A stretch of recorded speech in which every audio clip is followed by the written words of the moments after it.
Hello, welcome to the explainer about Cockroach Janata Party and Congress double standards. This is Ari, journalist for Rio.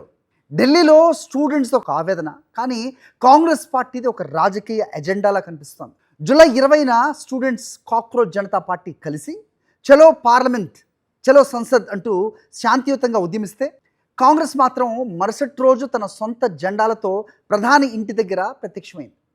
ఇది మద్దతు కాదు, విద్యార్థుల ఉద్యమాన్ని hijack చేయటమే అన్న అపవాదం మూటగట్టుకుంది కాంగ్రెస్ పార్టీ. నిజంగా స్టూడెంట్స్పై కాంగ్రెస్కు ప్రేమ ఉంటే అందరినీ ఏకం చేసి పోరాడాల్సింది. కానీ కాంగ్రెస్ అట్లా చేయలేదు. ఎందుకంటే విద్యార్థుల ఉద్యమం స్వతంత్రంగా ఉంటే క్రెడిట్ మరి కాంగ్రెస్కి రాదని, సొంతగా షో చేసి క్రెడిట్ కొట్టేయాలని చూసింది అనేది ఇప్పుడు ఒక బహిరంగ విమర్శ. ఇక్కడే కాంగ్రెస్ డబుల్ స్టాండర్డ్స్ అర్థమవుతుందని అంటున్నారు పొలిటికల్ పండిట్స్. ఢిల్లీలో ఉద్యమాల పేరిట రాజకీయం చేసే రాహుల్ గాంధీ, ప్రియాంక గాంధీలకు మరి ఏపీలో మహిళలపై జరుగుతున్న అరాచకాలు, డిఎస్సి అభ్యర్థుల ఆవేదన ఎందుకు కనిపించు? అక్కడ పొత్తులు, ఇక్కడ రాజకీయాలు తప్ప సమస్య పరిష్కారం ఎక్కడ? ఈ క్వశ్చన్ రేజ్ అవుతుంది. భారత రాజకీయాల్లో ఆదర్శాల పేరుతో సాగే పోరాటాలకి, అలాగే గ్రౌండ్లో క్షేత్రస్థాయి వాస్తవాలకి మధ్య ఎంతటి వ్యత్యాసం ఉందో చెప్పడానికి ఇవాళ కాంగ్రెస్ పార్టీ వైఖరి ఒక ఎగ్జాంపుల్. ఢిల్లీలో స్టూడెంట్స్ ఉద్యమాలకు మద్దతిచ్చి పరోక్షంగా క్రెడిట్ కొట్టేయాలి అనుకునే కాంగ్రెస్ మరి ఆంధ్రప్రదేశ్ విషయంలో ఎందుకు మౌనంగా ఉంటుంది? ఒకసారి 2009 చూద్దాం. 2009 నుంచి ఏపీలో కాంగ్రెస్ ప్రస్థానం ఎలా సాగింది?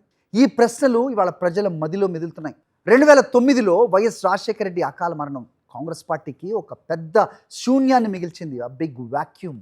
అప్పటి వరకు రాష్ట్రంలో తిరుగులేని శక్తిగా ఉన్న కాంగ్రెస్ వైఎస్ మరణం తర్వాత దిక్కు తోచని స్థితిలో పడిపోయింది. ఇది వాస్తవం.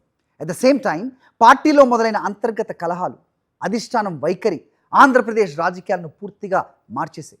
ఆ రోజు వైఎస్ జగన్మోహన్ రెడ్డిని అణచివేయాలి అని చూసిన కాంగ్రెస్ అధిష్టానం చివరికి తన పునాదిని తానే కూల్చుకుంది. వైఎస్ చనిపోయిన తర్వాత జరిగిన పరిణామాలు జగన్ను కాంగ్రెస్ నుంచి బయటకు పంపేలా చేశాయి. ఆయన బయటికి వెళ్ళి ఒక సొంత పార్టీని ఫ్లోట్ చేసే విధంగా మరల్చాయి. ఆ తర్వాత రాష్ట్ర విభజన నిర్ణయం ఏపీలో కాంగ్రెస్ పార్టీని పూర్తిగా కనుమరుగు చేసిందని చెప్పాలి. ఇది మన అందరికీ తెలిసిందే. ఒకప్పుడు అనితర సాధ్యంగా ఉన్న కాంగ్రెస్ విభజన పాపంలో పార్ట్నర్ భాగస్వామిగా ముద్రపడి ఏపీ ప్రజల నమ్మకాన్ని పూర్తిగా కోల్పోయింది. ఇక్కడే అసలు ప్రశ్న వస్తుంది.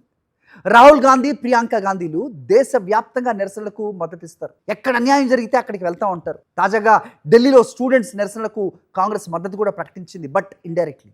కానీ ఆంధ్రప్రదేశ్ రాష్ట్రంలో మహిళలపై జరుగుతున్న దాడులు, చీరలు విప్పదీసేంతటి కిరాతక ఘటనలు జరిగినప్పుడు మరి వారి గొంతు ఎందుకు పెగలట్లేదు? మరీ ముఖ్యంగా ఇప్పుడు కాంగ్రెస్ పార్టీ ఒక నిశ్శబ్ద పాత్రను పోషిస్తోంది. ఇక ఆంధ్రప్రదేశ్ పిసిసి గురించి ఎంత తక్కువ మాట్లాడితే అంత మంచిది.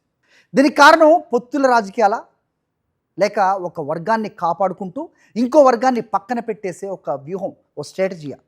డిఎస్సి అభ్యర్థులు తమ జీవితాల కోసం, ఉద్యోగాల కోసం రోడ్డెక్కి పోరాడుతుంటే మరి ఆ అవకతవకలపై కాంగ్రెస్ ఒక చిన్న ప్రకటన కూడా ఎందుకు చేయదు? ఇలా చేయకపోవటాన్ని ప్రజలు గమనిస్తున్నారు అనే అవగాహన లేకపోవటమా? నేషనల్ పార్టీగా చెప్పుకునే కాంగ్రెస్కి ఏపీలో జరుగుతున్న యువతకి అన్యాయం ఏదైతే జరుగుతుందో మరి అన్యాయం పట్టదా?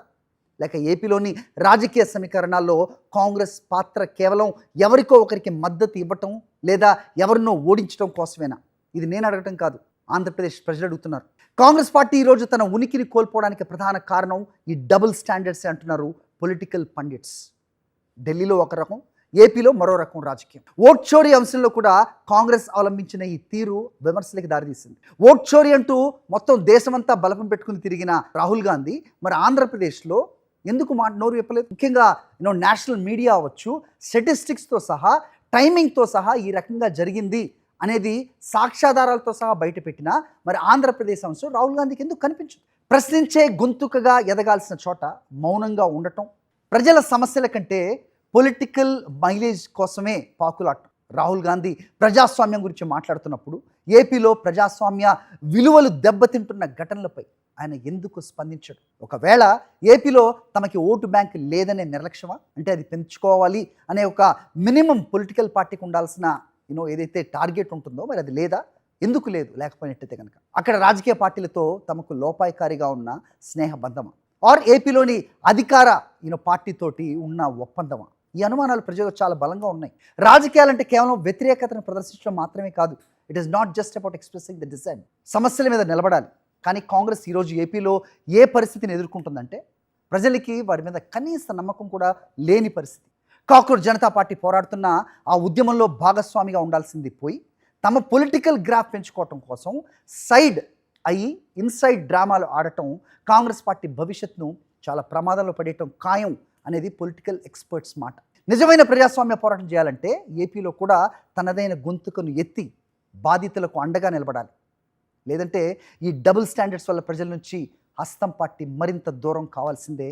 ఆల్రెడీ ఇప్పుడు అయిపోయింది దానికంటే. Thank you for watching.